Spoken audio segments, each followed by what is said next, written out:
Hey guys, subscribe for daily content. And if you're shopping for gear, make sure you check out the description for the newest items at some of the very best online retailers. There's also links for some of the items that I personally recommend. Thanks! What's going on YouTube? Metal Complex here, and welcome to this week's episode of The Knife Guy. I'm going to skip my usual Knife Guy intro and just kind of jump right into it. The Knife Guy is traditionally about knife stuff, things that happen in the knife world that generally affect us all in one way, shape, or form. Sometimes Knife Guy is not really about stuff like that. In fact, sometimes it's not about knife stuff at all, and today's going to be one of those days. So fair warning, moving forward, today's topic has nothing to do with knives. I want to talk about YouTube's decision to remove the dislike counter and the obnoxious situation it's created for me as a YouTube creator. And I know a lot of you guys are thinking, oh my God, who cares? Why does he need to make a video about this? That's exactly how I felt initially. Weird decision, but who cares? Now I don't even have to look at it. And you know, the channel has done nothing but grow. It's maintained a healthy like to dislike ratio. I can still see that metric, right? So I can see like this channel has a 97.1% like to dislike ratio. So YouTube is still counting dislikes. It's just not being displayed. So if you look down under the video, you can see the like button and you can click on it, and that number above the like button will go up, showing the total amount of likes. You can see the dislike button and you can still click on it, and it still sends information to YouTube, but nobody can see how many dislikes there are. Right? So you can't see it, I can't see it. I can just see my metric of overall like to dislike ratio, which is across 16 million views and 2,100 uploads, right? Everything's good on my end. Okay? That's great. So now it's like, okay, great. Now I don't even have to look at the stupid dislikes. Well, it's actually kind of problematic. Now, before I get started here, I know like whenever a big social media company makes a change, people yell, conspiracy, conspiracy. Not everything is a conspiracy. Just shut up. Stop doing that. Like that's everywhere on the internet. I can throw a rock in any direction and find that. Okay? It's very plentiful. I'm so sick of it. I just roll my eyes, and so do the vast majority of people, right? So, just take it somewhere else. What's happening here, the reason that it sucks is that, people coming into a channel, right, or they're about to watch a video, you know, if it's on your TV, well, you can't see it anyway, right? But a lot of people watch it on their phones or their tablets or their computers, and you can see how many likes there are and how many dislikes there are, right? Now, sometimes there are a lot of dislikes for reasons that are totally outside of it. Like, for example, if a celebrity makes a really, really popular song, right, or a song that's got a lot of tension on it, right, but then they do something really douchey in their personal lives and the media blows it up. Well, what people do is they go to the video and they dislike the heck out of it. Right? So sometimes you're not getting the accurate information because people don't use the dislike button in the right way. And that's just, okay, that's just YouTube, right? Like, creators for the most part are not really getting bent out. Like, nobody's going home crying because of the dislikes, right? That's just, like, for example, what's the most disliked video of all time? That Justin Bieber song? I can pretty much guarantee Justin Bieber doesn't give a crap about how many dislikes are on that video, right? So that's my point. But sometimes it is helpful to see, right? So somebody like me who's not famous at all, I'm not a big channel on YouTube, like in contrast to like truly massive channels, right? So a new person who's just discovering the knife world comes on YouTube and types in knife stuff, and one of my videos pops up, and it's a 20-minute video because that's generally what my videos are. So that person goes, oh my gosh, 20 minutes. Let's find out how people generally receive this video. So they say, okay, it's got 10,000 views, and it's got 400 likes and 18 dislikes. That's fairly normal. Like if you look through my videos, that's kind of what they look like, right? With that view count. So they're like, okay, so people generally like this, so maybe it is worth my time. That's great, right? When the like and the dislike button, when people use them correctly, it's helpful for people, you know, who want to get information. Well, now that they can only see likes, it's just like, okay, I guess I'll roll the dice. So that's frustrating. Now, from my perspective, though, it created a new problem. Everybody has bad days, right? We all have bad days, and we all do, everybody's done this where they're just like, I'm frustrated and I'm going to take out my frustration on the very next thing that I interact with. And for a lot of people who don't do anything but spend time on the internet, it's the dislike button is a real easy way for them to vent, right? They're frustrated for what I'm like. There's a bajillion different reasons anybody could be having. We all have problems, right? We all got stuff we're dealing with, and technology can be frustrating, right? Or maybe they see something and they just don't like. They're just like, this is stupid. I don't like it. Stupid. Dislike. And then they leave. That's actually, I took that for granted, right? People who do that, right?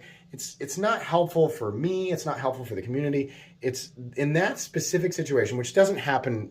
It's actually pretty rare. But the situation I'm describing is that person used the dislike button as a punching bag. And they got the satisfaction of seeing the like, it registered, right? They got to feel like they impacted the video, right? If not my video, somebody else's video. They got that satisfaction of connecting with the punching bag. And then they went about their day, right? It's the same exact in some situations. I'm not saying this is the only thing people use the dislike button for. Calm down, right? I know some of you have real thoughts and you let me know in the comments section, right? I know how to pick and choose, who is being serious and who's just a salty douche, right? But yeah, when you swing at a punching bag, it's satisfying to connect with it, to feel like you transferred that energy into the bag, right? When you're frustrated, it feels really good. Now imagine if every time you swung at the punching bag, it just disappeared, right? So you didn't get the feeling of it registering. It didn't count. Nothing. You still have that pent up frustration. Now, people, the salty douchebags in this situation. Not everybody's like this, but sometimes with some people, I called them salty. Not all of them, right? That's not always the reason. But sometimes, if someone's just having a bad day, it just might feel good to just hit that dislike button. Sorry, like this. And then go away, right? That's the best case scenario for me. It's like, okay, you got your dislike and then you can go. We don't have to discuss it any further. Now, since people aren't getting that satisfaction, I can't tell you. It's not a massive increase, but I've noticed it. These types of people, since they can't get the satisfaction of seeing the dislike counter, are actually taking to my comment section, right?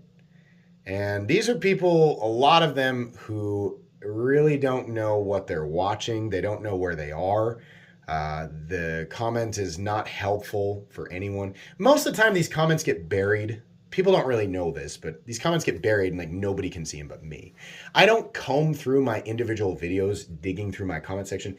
YouTube Studio allows me to see all my comment, like whatever the newest is. So if you go back to a video that I commented or that I created 3 years ago, this is funny. Like people who get really mad at me if they don't like a response or something that I said in a video, they go around to a whole bunch of different videos trying to like leave little landmines, thinking that I can't see it. It automatically populates for me in YouTube Studio. I can see it's so easy. It's instant. It populates right to the top. The newest comment always shows first, so I can see everything, right? Usually at the end of the day, I go through all of the comments that are left anywhere on my channel in the last 24 hours, and I just read through them. That's the best way for me to do it. So, but anyways, these people who are just mad, they can't see the dislike counter, right? They leave this big, long, ridiculous, weird comment, right? And they're frustrated. It's misdirected anger. They don't understand what they're watching, so they don't really understand what they're angry about. They get the wrong information, the wrong idea, right? Based on who knows what, right? And it's just sitting there, right? So it's like somebody coming up and taking a dump on my driveway, right? They're mad that there's not a convenient toilet on my street. So they take a dump in my driveway and they're like, "You jerk." And then they leave. It's like, why? Why do I have to have it sucks. It's so bad. So like, I'm not sitting here thinking like YouTube's going, "Oh, I guess we better fix this," right? No. This is just something we have to deal with now. For people going, "Well, as a content creator, you're just gonna have to learn to deal with it." Yeah, I know. Definitely. It sucks. It sucks for everybody. So initially I thought it wasn't a big deal, and now it's still not a huge deal, but it just sucks. Like, it's just stupid. Why? Let people dislike videos. Let it count. Let it show, right? It doesn't bother me. I mean, maybe it bothers some creators. It doesn't bother me, but gosh, if people want to dislike something and they want it to show, just let it be there. Because the alternative is we all have to be subject to their ridiculous thoughts on that subject, right? Now those people who nobody really wants to know what they think, now we have to look at it, right? And I'd rather just look at another dislike. And again, I'm not saying anybody who dislikes my videos, their thoughts don't matter, right? But there are a few people who have no idea why they're disliking it, right? And that's now we get to see that, right? You know, when you see a really crazy comment on Facebook and you're thinking, why am I friends with this person? It kind of feels like that, right? You're looking at it and you're like, why do I have to look at this, right? Except I don't have the option. I can remove it. I don't like to remove comments. I like to leave stuff there. But now I see it pop up every now and then. It's such a minor. Stepping back and looking at this, I'm thinking like, every now and then I have to see dumb comments, right? But they weren't there before. And I realized how special that dislike button was, how important it was for the counter to be there. So that's really all I'm saying. I knew this wasn't going to be a long episode. I don't know. Tell me what you guys think. Unless you want to talk about conspiracies, in which case I don't care what you think. But let me know what you think about the dislike counter thing and whether or not you agree with it. I'd kind of like to hear some different counter arguments, right? If you guys all agree with me, let me know. If you don't agree with me, let me know. It's like, I want to know what the good is here. You know what? I mean, I would guess it will help YouTube drive more traffic. It'll make people less likely to not click on a video if they think everything's all sunshine and rainbows, right? Then maybe they'll click on it. All I'm doing is just adding fuel to the conspiracy theorists. That's all I'm doing. Let me know your rational thoughts down in the comments section. I'd like to know. Anyways, I think that's going to be pretty much it today. Thanks so much for watching. If you enjoyed this video, leave a like. It sounds silly to say that now. Anyways, if you enjoyed the video, please leave a like. If you'd like to check out my other content, I do, of course, have lots of videos of knives. They're either expensive or inexpensive that I do not like, so check those out. And if you enjoy all my content, go ahead and click on that Metal Complex logo right there and subscribe because there's definitely more coming. Thanks again for watching, everybody, and have a great day.